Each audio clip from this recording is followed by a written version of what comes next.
कालू, मैं अपनी माँ के पास जा रही हूँ, 1-2 दिन रह कर ही आऊंगी। गौरी, कभी घर में भी बैठ जाया करो, हर समय घूमती फिरती रहती हो या फिर पक्षियों में फसाद ही डालती रहती हो। कालू, तुम अपना मुंह बंद ही रखा करो, तुम्हें बस मौका चाहिए मेरे पीछे पड़ने का।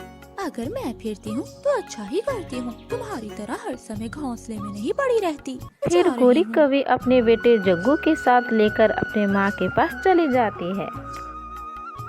गौरी बेटा, तुम फिर से आ गई, कुछ समय अपने घर को भी दे दिया करो। माँ, तुम भी कालू जैसी बातें शुरू कर देती हो, मेरा दिल उदास हो जाता है तुमसे मिलने को। अच्छा माँ, मुझे और जग्गू को कुछ खाने के लिए दे दो। गौरी, तुम्हारे भाई की शादी के बाद मैं अपना दाना बहुत मुश्किल से ढूंढ कर लाती हूँ, अब मैं तुम दोनों को कहाँ से ला कर दूँ दाना। अच्छा बेटी, अगर तू आ ही गई है तो मैं देख कर आती हूँ दाना। गौरी कवि अपनी माँ से मिलने कम और जंगल के पक्षियों के हाल जानने के लिए आती थी। गौरी कवि जाते जाते पक्षियों में फसाद डालकर जाती थी। जग्गू बेटा, जाओ बाहर खेलने, ये पूरा जंगल हमारा ही है। अगर किसी ने तुम्हें कुछ कहा तो मुझे बताना, देखना मैं उसके पंख तोड़ दूंगी। जग्गू कौवा वहाँ से चला जाता है। अरे वाह, सामने किसी के घोंसले में अंडा दिखाई दे रहा है। मुझे तो भूख भी बहुत लगी हुई है, मैं ये अंडा खा लेता हूँ। ये कहते हुए जग्गू कौवा घोंसले के पास, और जैसे ही वो अंडा खाने लगता है तो वहाँ हरियाली तोती आ जग्गू के जाती बच्चे, है। ये तुम क्या कर रहे हो? तुम अपनी शैतानी से बाज नहीं आओगे। ऐसा कहते हुए हरियाली तोती जग्गू कौवा को 2-3 चोंच मारती है और उसे वहाँ से भगा देती है। मम्मा, अरे क्या हुआ मेरे जग्गू बेटे को? ये तुम्हें किसने मारा? फिर जग्गू कौवा अपने माँ को सारी बात बताता है। इस मोटी चोंच वाली हरियाली तोती की इतनी हिम्मत कि मेरे बेटे को मारे, देखना अब मैं इसे कैसा मजा चखाती हूँ। अरे बेटी, तुम अपने बेटे को क्यों नहीं समझाती? ये किसी दिन तुम्हें भी मुश्किल में डाल सकता है।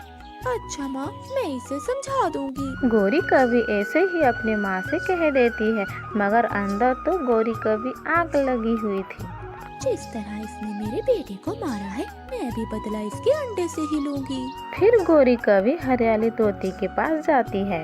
हरियाली बहन, मैं तुमसे माफी मांगने आई हूँ। मुझे जग्गू ने बताया था कि उसने आपके अंडे के साथ शरारत की है। हरियाली बहन, मैंने जग्गू को खूब डांटा है, जग्गू अब दोबारा ऐसा नहीं करेगा। ये कहकर गौरी कवि वहाँ से चली जाती है और हरियाली तोती भी हैरान हो जाती है कि अचानक से गौरी कवि में ये तब्दीली कहाँ से आई। थोड़ी देर बाद हरियाली तोती अपने लिए दाना लेने चली जाती है और गौरी कवि जो हरियाली तोती की जाने का इंतजार कर रही थी, वो भी घोंसले में जाती है। गौरी कवि अंडा उठाकर वहाँ से ले जाती है। वो अंडा को लेकर जंगल में फेंक देती है, मगर अंडा नीचे सूखी घास पर गिरता है, टूटने से बच जाता है। दूसरी ओर जब हरियाली तोती अपने घोंसले में आती है तो अंडा ना देखकर रोने लगती है। अरे, मेरा अंडा कहाँ चला गया? लगता है कोई पक्षी मेरा अंडा चुरा कर ले गया है। हरियाली तोती की रोने की आवाज़ सुनकर जंगल के पक्षी वहाँ आते हैं। क्या हुआ हरियाली बहन, आप ऐसे क्यों रो रही हो? फिर हरियाली तोती सारी बात बताती है। हमारे जंगल में पहले तो कभी ऐसा नहीं हुआ। फिर जंगल के सारे पक्षी हरियाली तोती को हौसला देते हैं। अच्छा माँ, मैं चलती हूँ, कालू हमारा इंतजार कर रहा होगा। गौरी की माँ भी बहुत हैरान थी कि गौरी इतनी जल्दी क्यों जा रही है। फिर गौरी कवि और जग्गू कौवा वापस चले जाते हैं। कबूतर भैया, सूखा घास कहाँ से मिलेगा? मुझे अपने घोंसले की मरम्मत करनी है। चिड़िया, जहाँ गौरी कवि की माँ का जंगल शुरू होता है, तुम्हें वहाँ सूखा घास मिल जाएगा। ठीक है कबूतर भैया, मैं वो घास ले आती हूँ। फिर रानू चिड़िया वहाँ से चली जाती है। जैसे ही वो सूखा घास उठाने लगती है तो उससे वहाँ अंडा दिखाई देता है। ये अंडा यहाँ कैसे आया होगा? रानू चिड़िया वो अंडा उठाकर अपने घोंसले में ले जाती है। पता नहीं ये किस पक्षी का अंडा है। मुझे तो ये भी नहीं पता कि ये अंडा हमारे जंगल के पक्षियों का है या पास के जंगल के पक्षियों का। हाँ, मुझे इंतजार करना होगा जब तक अंडे से बच्चा बाहर नहीं आता। फिर ही मुझे पता चलेगा कि ये अंडा किसका है। 2 दिन गुजर जाते हैं, अंडा टूट जाता है, अंडे में से तोती का बच्चा बाहर आता है। तभी गोरी कभी रानू चिड़िया के घर जाती है। गोरी कभी तोते के बच्चे को देखकर हैरान थी। चिड़िया, ये तोते का बच्चा तुम्हारे पास कहाँ से आया? हाँ गौरी बहन, मैं खुद बहुत परेशान हूँ कि किसी ने अपना अंडा क्यों रानू फेंका चिड़िया होगा। गोरी कवि को सारी बात बताती है। गोरी कवि बहुत हैरान थी कि कैसे ये अंडा टूट से बच गया। चिड़िया, ये तुमने बहुत अच्छा किया जो इस अंडे की रक्षा की। गौरी बहन, मुझे तो इस बात की चिंता है कि किसी ने कोई शरारत ना की हो। अगर ऐसा है तो इस अंडे की माँ तो तड़प रही होगी।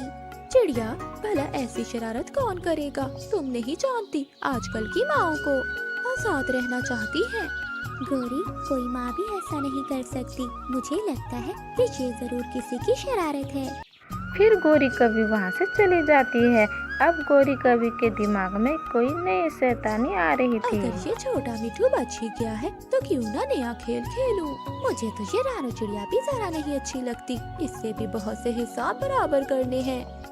गोरी कवि कुछ सोचती है और कालू कवि के पास जाती है। दादी जी, मैंने आज अपनी माँ से मिलने जाना है। गौरी, तुम 3 दिन पहले ही तो गई थी। तुम्हारी माँ बहुत बूढ़ी है, उस पर इतना बोझ ना डाला करो। कालू, मैंने तुम्हें बताया है, तुमसे पूछा नहीं। और हाँ, चक्कू का ध्यान रखना, मैं अकेली ही जा रही हूँ। फिर गोरी कवि जल्दी में वहाँ से चली जाती है।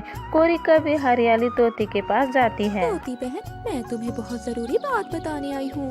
क्या गौरी, कौन सी बात? तोती बहन, क्या तुम्हें तुम्हारे अंडे के बारे में पता चला कि उसे कौन चुरा कर ले गया है? नहीं गौरी बहन, भला ऐसी बातों का भी पता चलता है? अगर मैं कहूँ कि तुम्हारे अंडे का मुझे पता है और उसमें से बच्चा भी निकल आया है। गौरी, क्या तुम झूठ तो नहीं बोल रही? कहाँ है मेरा बच्चा? मुझे जल्दी से मेरे बच्चे के पास ले चलो। फिर गोरी कवि मम्मा तोती को अपने साथ ले जाती है और वहाँ जाकर सारी पक्षियों को इकट्ठा कर रानू चिड़िया के घर जाती है। आप सब यहाँ क्यों आए हो? वैसे अच्छा ही हुआ, मैंने भी आप सबको आज इकट्ठा करना था। मैंने कुछ बताना था आप सबको। चिड़िया, तुमने मेरा अंडा क्यों चुराया? शक्ल से तुम बहुत मासूम लग रही हो, लेकिन तुम्हें मेरी ममता पर जरा भी दया न आई। तोती बहन, ये आप क्या कह रही हैं? मैंने कोई अंडा नहीं चुराया। मुझे तो ये अंडा सूखी घास पर से मिला है। चिड़िया, अगर तुम्हें अंडा मिला था तो तुम्हें हमें बताना चाहिए था। कबूतर भैया, मैं ये पहले देखना चाहती थी कि ये अंडा किस पक्षी का है, और आज ही मैंने आप सब पक्षियों को बताना था ताकि हम सब मिलकर इसकी माँ को ढूंढ सके। चिड़िया, अब ज्यादा चालाकी ना दिखाओ। मुझे तो लगता है तुमसे अब जंगल के पक्षियों के अंडे भी सुरक्षित नहीं हैं। तभी जग्गू कबाबी वहाँ आ जाता है। चिड़िया, ये मेरा अंडा है, मुझे वापस कर दो। मम्मा, आपने तो हरियाली आंटी का अंडा तोड़ दिया था, फिर ये बच कैसे गया? फिर सभी पक्षी गोरी कवि को देखने लगते हैं और गोरी कवि को तो कुछ समझ नहीं आ रहा था। गोरी कवि अपने बेटे जग्गू को लेकर वहाँ से भाग जाती है। ऐसे ही रानू चिड़िया के सच्चाई सबके सामने आ जाती है और वो हरियाली तोती का बच्चा उससे दे देती है और हरियाली तोती अपने बच्चे को खुशी खुशी अपने जंगल ले जाती है।